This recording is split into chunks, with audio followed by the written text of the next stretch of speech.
Linaw ng tubig.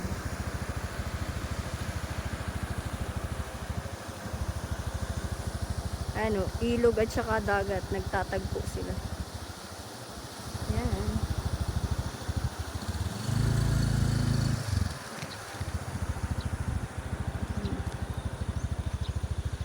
Nandito ako sa bridge. Hindi pa tapos yung tulay. Yan, may hanging bridge dito, pero hindi na siya ginagamit yata. Yan, yung linaw.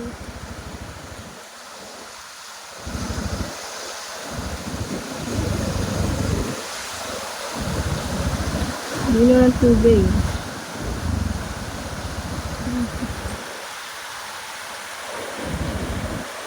Iba talaga ang nature.